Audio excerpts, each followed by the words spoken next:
One of the greatest qualities and hope-filled parts of this ministry is the testimonies, the life-change stories that put skin on what we're talking about when we're talking about these principles of Celebrate Recovery. We need to be reminded of the power of Jesus Christ and the Holy Spirit active and living in our life. And today, I'm going to introduce a brother and interview him as we unpack just a part of his story and hopefully bring some encouragement and hope to you today.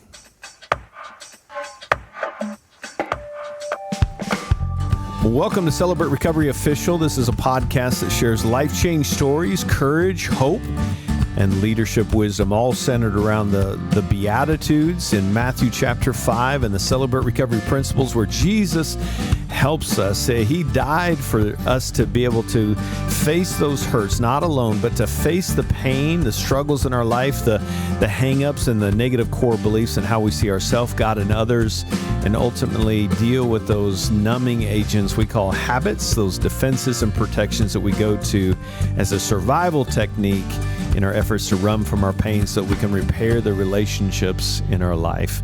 We call it Celebrate Recovery, and I'm so glad to be with you again today. I love the encouragement that we're getting from you, some feedback, and some of you have even messaged me some topics, and I love that. Please keep sending those in. I've got a couple good podcasts lined up that we're going to be doing some special topics and unpacking a layer of recovery. But I'm excited about today's podcast. We've got a brother in Christ. Scott is from Damascus, Ohio, and he's actually the training coach, a leader there locally. And I met him. I've known him, but I got to see him recently in at a training conference we did there recently, and reached out to him, and he graciously accepted to come on our global Celebrate Recovery official podcast. And so, Scott, welcome, man. Glad you're here, man. All right, thanks for having me. It's a privilege. I can't wait to dive into it. So, man, why don't you introduce yourself the way you do in Celebrate Recovery, and we'll jump into a conversation. Yes, sir. My name is Scott. I'm a faithful believer in Jesus Christ. I'm in recovery for drug and alcohol addictions, and I struggle with anxiety and anger. Hey, Scott. So, man, let's jump in here. God's using you, and sometimes we can look at a guy like Scott and your bride Jamie and think, man, they've got their life figured out and they're in a good spot. It's like, have things always been that way? But there's some hard story connected to your participation in Celebrate Recovery. Give us kind of a snapshot of what was Scott's life prior to Celebrate Recovery. Can you kind of paint a picture for us? Absolutely. Before Celebrate Recovery, and my life was it was full of chaos. No direction, no guidance. I didn't know what tomorrow brought, so I was constantly living in fear of what's next, fear of what's to come. And just kind of not knowing anything that's going on in my life. It was straight turmoil, addicted to drugs, addicted to alcohol, full of anger, full of rage, just stepping into it, even growing up, just around a lot of chaos within the household. Alcoholism surrounded me growing up. So it was kind of an easy thing to not learn or get taught, but just kind of fall into. So a lot of, we kind of referred to that as a broken home, hurt people, and you were on the receiving end of that hurt. Kind of paint a picture. What did a day in a life look like for Scott? What does that look like? There was addictions, some anger, any abuse in that? What was happening all around you, just to kind of give us a sense of the turmoil that you were walking through, man? There was just, like I say, there's just a lot of chaos around me. Between, the families at my dad's house and my mom's house, and going back and forth from there. They loved me immensely, but you never knew what you was coming home to, So you never knew if people were going to be drinking, if it was just a a lot of turmoil, a lot of anger, a lot of rage. And it was one of those things where, you never felt comfortable talking about your feelings growing up. So as I transitioned, into young adulthood, a lot of that anger came out. A lot of the anxiety came out, and it came out in the wrong ways. And a lot of times it happened after I started, drinking and doing drugs and things like that, to kind of mask everything. But, I was this happy going guy. But once I tried to cover up those emotions, all the anger came out. Mm. Yeah, when you were talking, it reminded me of this old quote that if we don't heal what cut us, we'll bleed on those who didn't hurt us. And just think about when you're talking about how it kind of going into marriage, I'm sure immediately you have this kind of this debris and this ripple effect bleeding on your bride, Jamie, and just the effects of that brokenness. And I love that you said, that your parents, it's good to just kind of honor, we're not in this conversation, we're not in a ministry of blaming or directing any, darts or arrows toward people from our past. It's just trying to make sense of it, right? And understand it so that we can heal from it. And, sometimes we think if we're honest about our family system, and it's not a pretty picture, then we're being dishonoring. And I think, one of the most honoring things we can do for our family is be honest about how things that happened affected us, right? Yeah, absolutely. And I think one thing it taught me too was growing up that my choices bring on consequences for other people, don't just affect me, so a lot of times whatever I decide to do or the way I choose to act, it hurts other people, so they have consequences for my actions and they didn't even do anything. Kind of like the quote you just said. So yeah, it all goes in hand to hand. Absolutely. Yeah. So you come into marriage. How long you been married now? Jamie and I have been married for 5 years, but we go all the way back to fifth. We go all the way back to fifth grade. Yeah, I remember you sharing that. That's so awesome. So you know each other pretty well. You've been dating, and when did it kind of become? And maybe lead us into what were some of the indicators that she was seeing in that space that kind of that bleeding on others. What were some of the things, the dynamics between you and Jamie, even in that dating phase going into marriage, that kind of revealed itself as, ooh, there's something here that maybe needs to be addressed, right? What did that look like? Right. When we first started dating, obviously, I mean, we enjoyed each other's company. We enjoyed being around each other. And as we dove deeper into it, she was already part of Celebrate Recovery. And me, I didn't grow up in a church household. So I didn't even have that. I knew who God was, but I didn't have that relationship with God.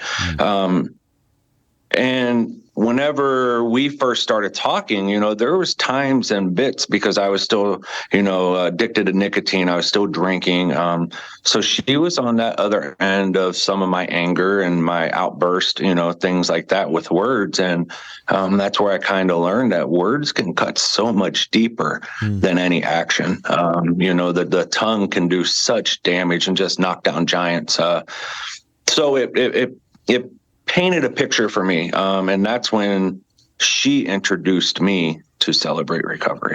Wow. And to kind of tell you a little backstory about that, it's kind of funny.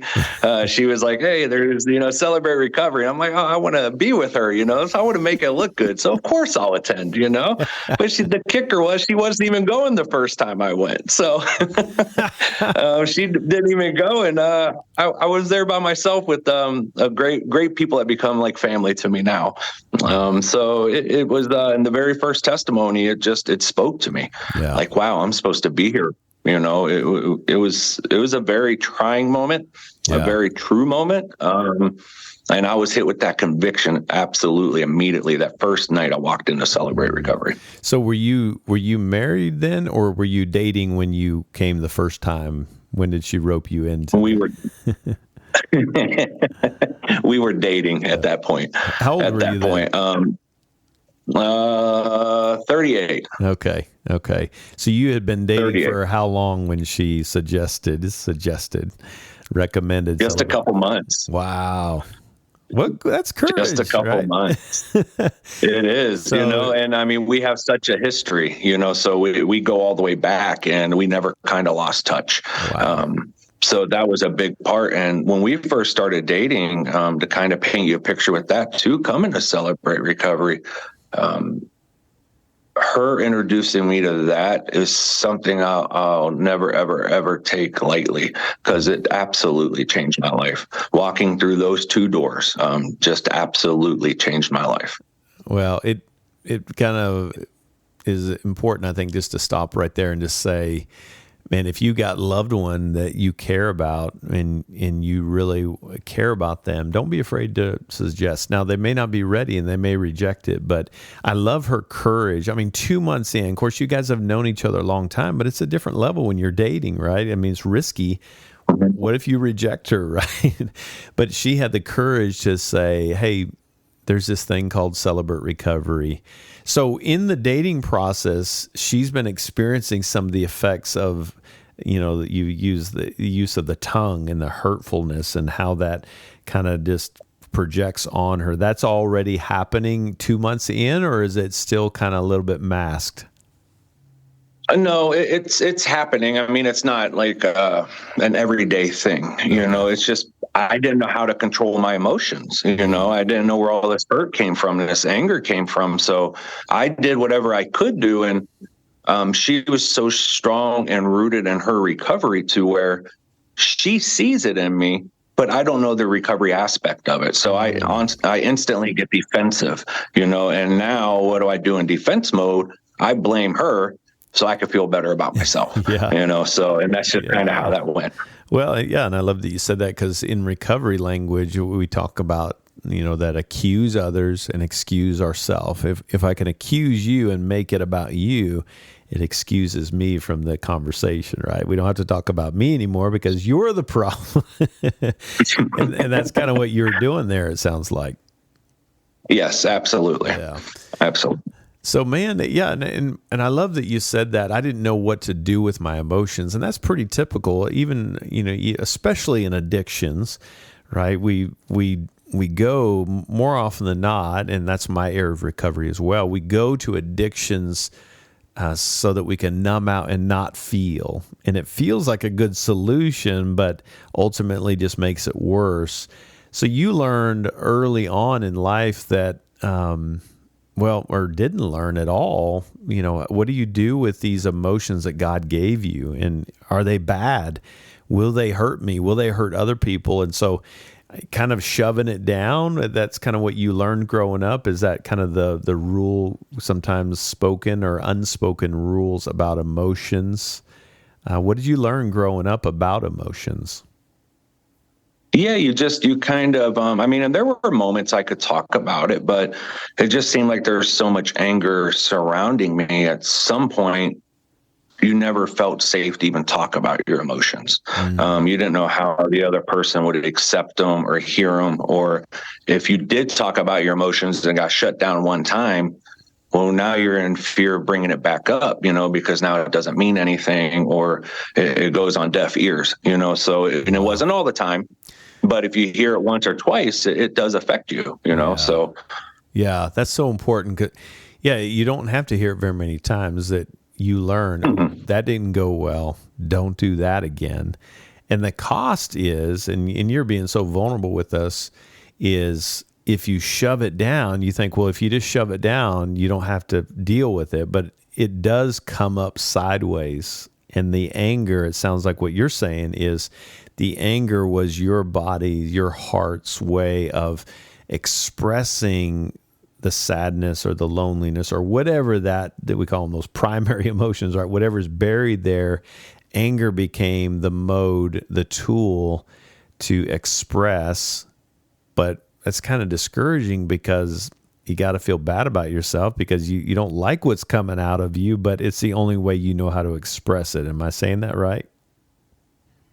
Yeah, you're absolutely saying that right. And I one thing that I try to live by now is I don't let myself get to that anger point. Of course, I'm human. We all fail, but I remind myself, if you allow yourself to get to that anger point, there's going to be apologies that come with it, because nothing good comes with it. You get to that point, you're probably more than likely going to apologize for something, or feel bad about yourself because you're going to say something out of anger and you don't mean it. And then there you are with that tongue again. You can't right that wrong. Like they forgive you, but sometimes that cuts pretty deep. Well, and so it's hard to repair that, right? So, just painting a picture then. So you've got all these emotions stuffed down. It's led to some addictions. Are you still pretty active in the addictions, or still just kind of dry misery in that place? Are you still using in this place when she's inviting you? We're just dealing with the stuff underneath the surface, or where are you with the addictions when you step through the doors of Celebrate Recovery for that first time on the invite? Okay. And stepping into that, I was not using at that moment, but I was still smoking cigarettes and I was still drinking alcohol. Okay. And playing into that, when we first started Celebrate Recovery, everything kind of moved fast. I'm doing the right things. I didn't understand the recovery process. To me, this was, I'm showing up, I'm going to a meeting, I got this all figured out, right? So, and then I joined a step study, but I didn't feel like I was ready for it. People thought I was ready for it. I jumped into it, and during that step study is when I relapsed, because all these emotions were coming up that I buried, and I didn't know how to do it. And growing up, what I did was, when those emotions came up, I went and numbed them. I didn't want to deal with them, right? Yeah, and I want to kind of walk through that, kind of taking us back here in a second. I want to take a quick break right here, Scott. But I love that you brought that up. Maybe I jumped in too soon to the step study because all these emotions were coming up. I want to kind of be your eyes as we walk through the door, talking with Scott just in his experience, what he brought into recovery, and what was the process like, so that we can find encouragement and hope through Scott's story. So stick with me, and we'll be right back, and we'll continue our conversation with our brother Scott. Hey, friends, if you're looking for another meeting, you're already plugged into your local in-person meeting, and you just need another meeting, we have an online global meeting that meets every single Wednesday at noon Pacific, 3 p.m. Eastern time, and we'd love for you to be a part of that. If you'd like to be a part of that, all you got to do is go to celebraterecovery.com. There's a link where you can join us, and you can join people from all over the globe. It's safe. We follow guidelines. We keep it gender specific, and you're going to meet some incredible people and find your own story in the other people's stories as they share. So join us for the online open share group with the global team, and we'd love to have you. You can join this Wednesday. We hope that you'll do that. Go to celebraterecovery.com for more information. Welcome back. Talking with Scott. And Scott, right before we went to the break, we were talking about you jumped into a step study, but I want to backtrack just for a minute. As you were talking about going to that first meeting, can you kind of take me through, you walk through the doors of Celebrate Recovery, you're already kind of feeling bad about yourself. You in secret, you're probably battling this stuff, and the shame is kicked in, and you're in a bad spot. Jamie, who you're dating 2 months in, courageously invites you. You drive up and you walk through the doors of Celebrate Recovery. What is going through your heart in that moment, man? Well, I had to grab my heart because it was outside of my body, and the nerves were just running crazy. So, and like I stated, the first time I came, she wasn't even there, so she was at a conference doing her thing. And I met a family that, they became family to me. And the first time I walked in, I can honestly say at first I didn't feel like I was in the right place, because I was like, these people are just way too happy. They're just way too happy. They want to high five me and see how I'm doing. And I don't want to touch anybody. I don't want to talk to anybody. I'm just here because I really like this girl that I'm dating, and I'm trying to make it look good for her. So, but after, when we walked in, and this family, they've been coming here for a while, so they just kept walking all the way up to the front. And then before you know it, I'm in the second row, and I'm like, this is just this is just too much. And then the worship starts, and everybody just starts raising their hands, and I'm just kind of looking around, like, am I in the right spot? Am I not in the right spot? It's too much, And I mean, we all been newcomers before, we all been first time people. So those nerves just, they play a lot. But I will say in that there was this comfort level, even though I felt so out of place. I was outside of my comfort zone, which plays a huge part in my life right now. It's just being stretched and molded. But answering those knocks. Yeah. I knew I was in the right place. And that first night, I heard that testimony, and that was me up there talking. It resonated with me that much. And ever since then, it's been this journey, and it's been a wonderful journey. Well, and it's interesting. I mean, it's good to just be real that your heart was pounding out of your chest. And sometimes I think in our culture, sometimes we can say, if it's hard, it must not be the right thing. But it's scary and it's hard, and we don't want to act like it's just this, just walk in and just jump into recovery, because it is difficult. It is scary because you don't know what to expect. With the unknown can be a little bit paralyzing, and with every step you're just kind of surveying the whole atmosphere. It's like, okay, these people saved, what's going on around here? I see people worshiping. You're assessing safety, and that's what makes Celebrate Recovery so incredible. Is it is based on Christ. And central to that process is safety. We want you to feel safe. And so at some point you felt safe in there, that maybe these are my people, right? I'm hearing this testimony. I hear my story in this testimony. Tell me about the transition from that general meeting to the open share group. What motivated you to take that step into your first open share small group, man? And if I'm being brutally honest, it took me probably 4 months to go to open share group. Yeah, makes sense. It's nothing I did right away. And it was one of those things when I first went down there, it was tough listening to all these guys just freely share. Yeah. Again, I felt comfortable, but I knew I was outside of my comfort zone. Yeah. And I was telling myself, there's no way I can share like this. I can't trust these guys. I don't know who they are. How do I not know they're going to go say, this or that to whoever? Yeah. And how are they going to look at me after I share? Yeah. So let me ask you this, Scott. How long in did you get into a step study? You said they kind of ready for this. 8 months. Okay. It was right around 8 months. It made me curious. Did you get into a step study before you got active into open share? And I think it's just important to open share as a part of that process, even while you're in a step study, but especially before you get into a step study. So I'm encouraged that you got into open share first. But it makes sense, and I love that your honesty in that. It's like you're walking in there with a distrust from anyone, and if I put my heart on the table, is it going to be safe here? Are you going to go share? Are you going to think differently of me? Are you going to judge me? Are you going to look down on me? And so I love your honesty in that. It took 4 months to finally get to that point. What was the game changer that you finally said, it's time to get into open share? What was happening in Scott's heart? What was happening in my heart was I felt, which I know now, I didn't know then, but I felt stagnant. I needed something more than just going to large group. When you see these people, when you walk in continuously every week and you're not taking part in small group, you see the excitement on their faces when you walk in. They genuinely care about you. They're happy, they have joy. They're worshiping. I wanted that. And I knew what I was getting after a couple short months. I needed more than what I was taking in.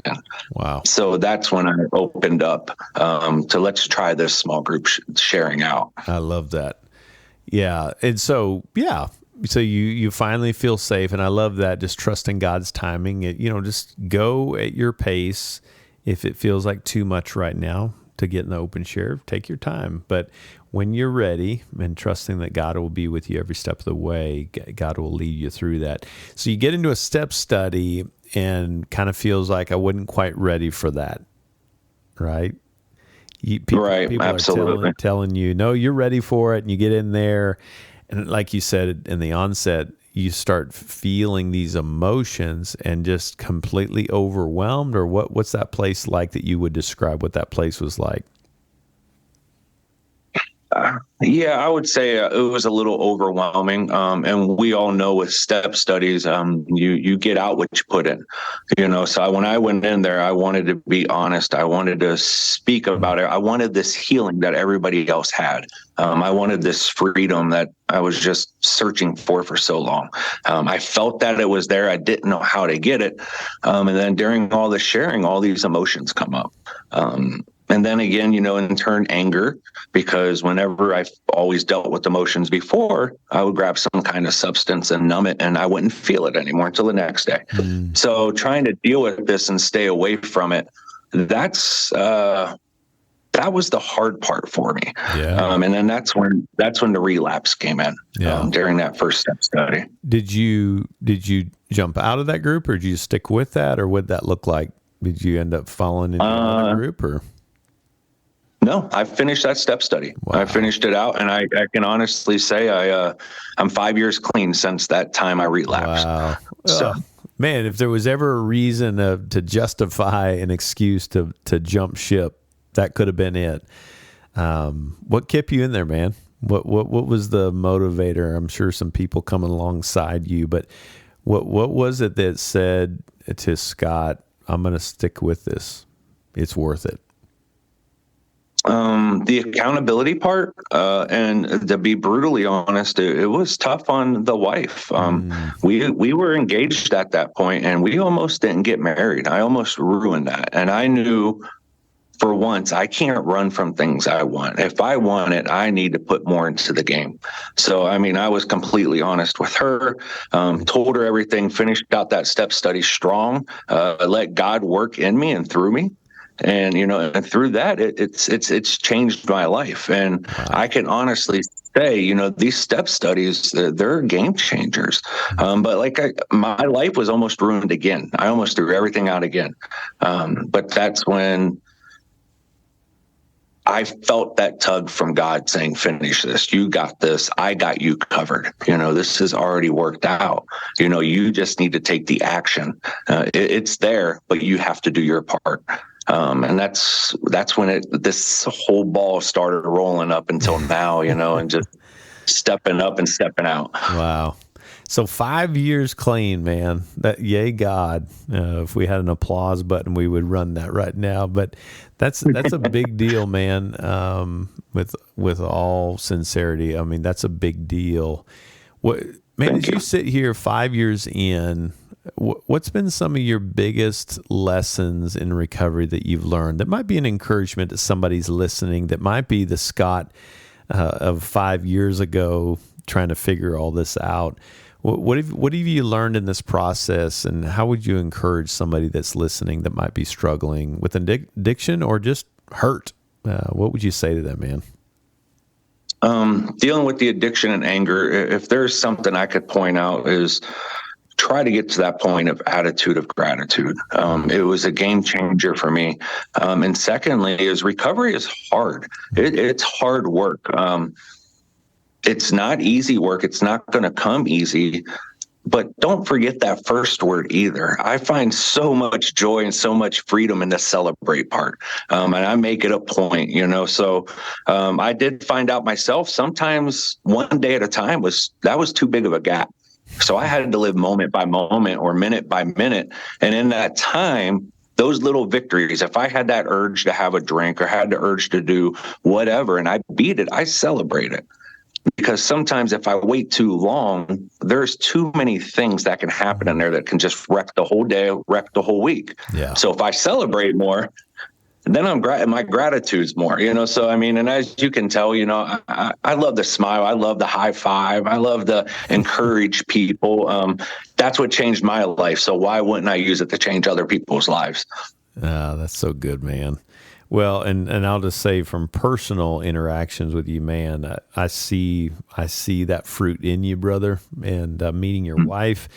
Sometimes all you have to do is talk to the spouse, to know, what God's doing. And I see the gratitude in her heart as she's talking about the life change in you and in her. But when she's talking about you, there's a spark in her eye and just a sense of gratitude. So just really proud of you, man. And thanks for serving on a local level there in Damascus, Ohio. And God's using you. He's not wasting the hurt, right?